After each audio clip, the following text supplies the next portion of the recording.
Thanks for tuning back into the channel. Today we're going into another Final Fantasy Commander deck profile. This time we're going into Sephiroth, Fabled Soldier. When Sephiroth enters or attacks, you may sacrifice another creature. If you do, draw a card. So, get a sacrifice ability, draw power, always love to see it. And whenever another creature you control gets destroyed, target opponent loses a life and you gain a life. So, sacrifice that creature, opponent loses life, you gain a life. And if it's the fourth time this happens, transform Sephiroth.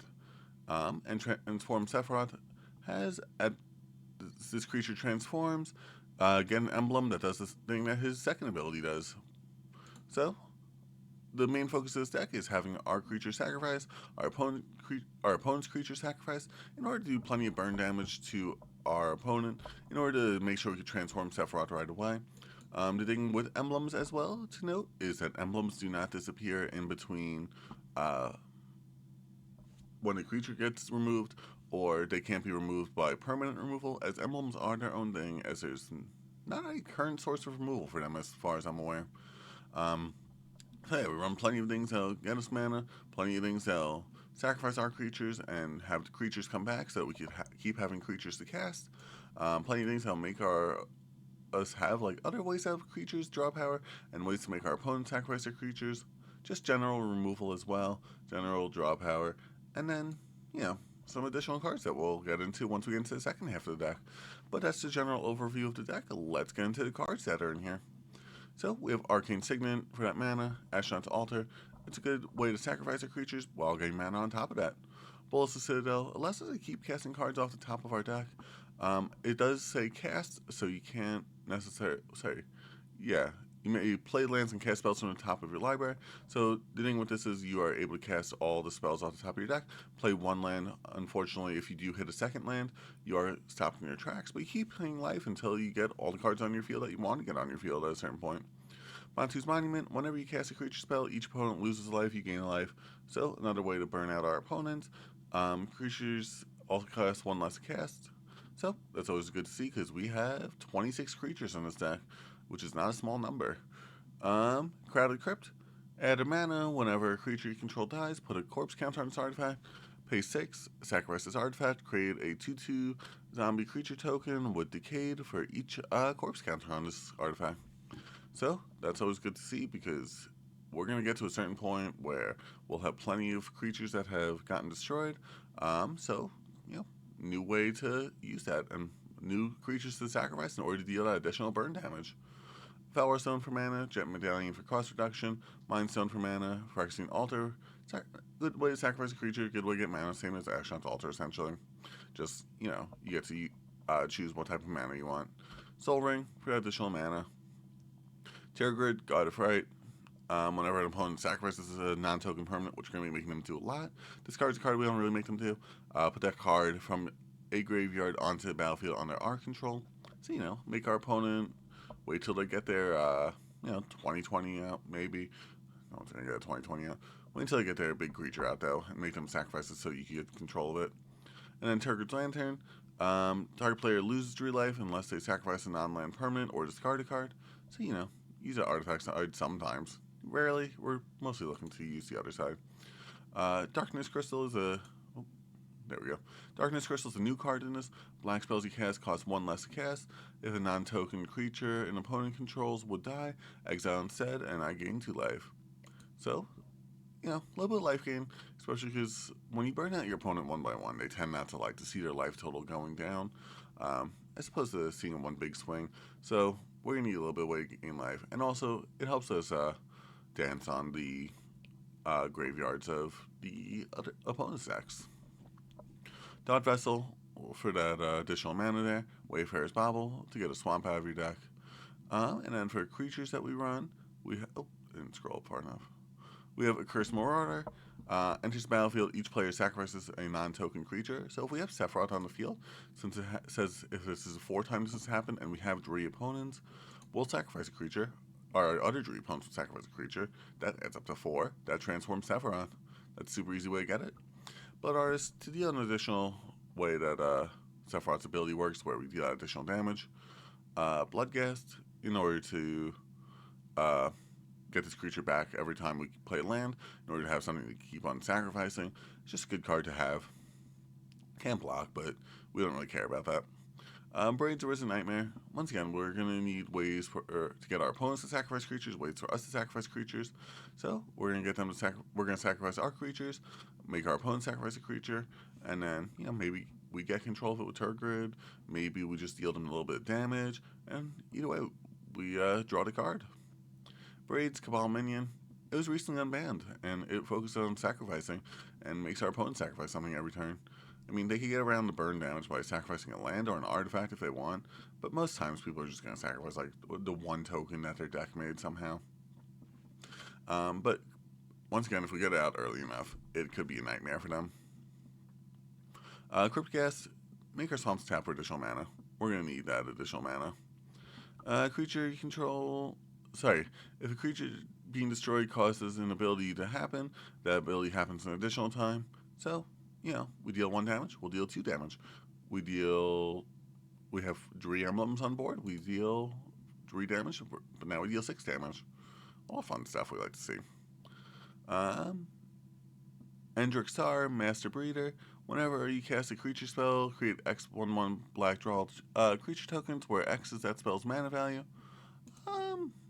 We don't really have that many expensive spells in terms of that to cast, but even just getting the 1/1/1 will help us out a whole bunch, because getting that 1/1/1 will allow us to have a creature to sacrifice, allowing us to burn out our opponents a little bit more. Whenever you control 7 more, droll, sacrifice. Oh, yeah. So we don't want to cast expensive spells because we'll have to sacrifice them if we do, and we want to keep having a source to have on the board. Fleshbag Marauder. Whenever this creature enters, each player sacrifices a creature of their choice. So, same thing with a Curse Marauder, making everyone sacrifice 1, including ourselves. That's 4 right there. Allowing us to get Sephiroth to transform.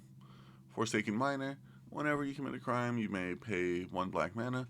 If you do, return this creature from the graveyard to the battlefield. So when we deal a little damage to target opponent with certain cards, it'll allow us to, commit that crime, pay the black mana, get him back, sacrifice him, get that mana back with Phyrexian Altar or Ashnod's Altar, and keep on going. We have Gravecrawler. This creature can't block, but that's not really what we want to use it for. You may cast this card from your graveyard as long as you control a zombie. We have a few zombies in here. Not a lot, but it does give us a way to get it back from the graveyard every so often, which will give us another opportunity to sacrifice it in order to give us this opportunity to deal that additional burden damage. Jadar Ghoulcaller. At the beginning of your end step, if you control no creatures with Decayed, create a 2/2 zombie creature with Decayed. It's only during your end step, it's not during each end step, but you do get it the first turn. You get to sacrifice that creature, get it again, keep on doing it. Marionette Apprentice. Keep on burning our opponent. Same thing as Blood Arts, essentially. Whenever a creature or artifact you control is put into a graveyard, though, it's not any opponent. Morbid Opportunist. Whenever 1 or more creatures dies, draw a card. Only happens once each turn, so we can't make it happen more than once by sacrificing a whole bunch. But this is once each turn, not just once during each of your turns. So if you have a way to sacrifice a creature, don't do it all on your turn. Wait till you get to your opponent's turn and do it then. 9 Lives Familiar. Once again, a creature that keeps coming back in order to being able to keep sacrificing it in order to have fun. Ophiomancer, at the beginning of each upkeep, once again, not during just your upkeep, create a snake. We could use it as a blocker with the Death Touch, or we could, sacrifice it in order to get mana. Or something else that we want to do, like burn damage. Let's scroll on down. Where were we? We did... Yep, Ophiomancer. Pawns of Ulamog. Whenever this creature or another non-token creature you control is put into a graveyard from the battlefield, create an Eldrazi spawn. So, deal burn damage when our creature dies, then get an Eldrazi spawn token, which will also deal the damage when it dies. So, plenty of damage that we can deal to our opponents there. Pitiless Plunderer. Whenever a creature you control dies, create a treasure token. We need ways to get mana. We're in mono black, so we need ways to get mana. Plaguecrafter. Each player sacrifices a creature or planeswalker. So same thing as, what was his name? A Curse Marauder, where we're going to be able to get Sephiroth's ability off right away. Reassembling Skeleton. Creature that comes back every time. Sir Conrad the Grim. Creature dies or is put into the graveyard from anywhere. So make our opponents mill as well. Sometimes if they have yeah, sometimes they look at the top of the deck and they're like, oh, I'm going to scry one, put it back. Nope, that's in the graveyard now sometimes. But also mostly that burn damage, what we're going for with this one. Venerator's Stormsinger. Mobilize one. Whenever creature... Whenever this creature or another creature you control dies, each opponent loses life, you gain a life. That's mostly the ability we're going for. We're not really going for the Mobilize on this one too much. Viscera, sacrifice outlet on this one is mostly what we're going for, but we also get the Scry, which could be fun sometimes. Warren Soul Trader. Once again, another sacrifice outlet. We do lose life and we get Treasure Token on top of that, so get that mana. Zoldark, Umbral God, another new card from the Final Fantasy set. Whenever this creature enters, each player sacrifices half of the non-god creatures they control, which will likely be enough to transform Sephiroth. Whenever a player sacrifices another creature, put a +1/+1 counter on Zoldark. Also, each player sacrifices half the number of creatures of their choice, rounded down. So if we only control one creature, other than him, we don't have to sacrifice Sephiroth if that's the only other creature we control. And then Dual Port Cutthroat, another way to burn out our opponents, as always. Alright, and we got Bastion of Remembrance, once again, another way to burn out our opponents when our creatures get sent to the graveyard. Bitter Blossom, giving us tokens to being able to, have them for sacrifice. Dictative Erebos, whenever a creature you control dies, each opponent sacrifices a creature. Quick way to get Sephiroth's ability off. We lose a creature, each opponent loses a creature. That's 4 right there. Dreadhorde Invasion, upkeep, lose a life, Mass Zombies 1. It's another way a creature to sacrifice. We have a lot of it in this deck. Grave Pact, whenever a creature you control dies, each opponent sacrifices a creature. Once again, same thing as Dictative Erebos, basically the same exact card, just for cheaper. Yeah, that is weird how those are exactly the same card. Whenever a creature you control dies, each opponent sacrifices a creature. Whenever a creature you control dies, each opponent sacrifices a creature. Oh, it says Flash. It's like, why is this one so much more expensive? But then, yeah, it makes a little bit of sense. Not a lot of sense. But yeah, once again, quick way to get Sephiroth's ability off. Phyrexian Altar, a little bit of draw power there. And then Mihut Massacre, whenever a creature you control dies, each opponent loses life. Plenty of way to deal them damage. And then ways to gain us life. And, sometimes if our opponent has a creature we want removed that has Indestructible, we give it -X/-X, making it indestructible at that point. Let's go ahead and scroll on over to the second half of the deck. So now we're going to Instant Sorcerers and Planeswalkers. Calling it a week. Additional way to get mana. Same with Dark Ritual. Deadly Dispute. Sacrifice a creature. We love to see it. Get the Treasure Token. Draw 2 cards. We need cards in our hand because if we run out, we run out. Fake Your Own Death. People are going to want to get rid of Sephiroth, so we're going to want ways to make sure he sticks around a little bit. Flare of Malice. Whenever you sacrifice a non-token black creature, rather than pay the spell's mana cost, so cast it for free essentially. Each opponent sacrifices a creature or planeswalker, raise mana value. So we sacrifice our creature, each opponent sacrifices a creature, gets that Frost ability off right away. Sheoldred's Edict. Each opponent sacrifices a non-token creature. Removal at its finest, along with getting Sephiroth's ability off, because we'll probably have a way to sacrifice a token or something by that point. Well, there's only 2 mana, but you know what I mean. Once again, another way to protect Sephiroth here. With Supernatural, Stamina, Undying Malice, Village Rites for draw power, Withering Torment. Sometimes we just need a card that says Destroy. You just like to see it. Blasphemous Edict. Make all of our opponents each player sacrifices 13 creatures of their choice. It won't get Sephiroth's ability off because you probably won't have 13 creatures, but you need a board wipe every so often.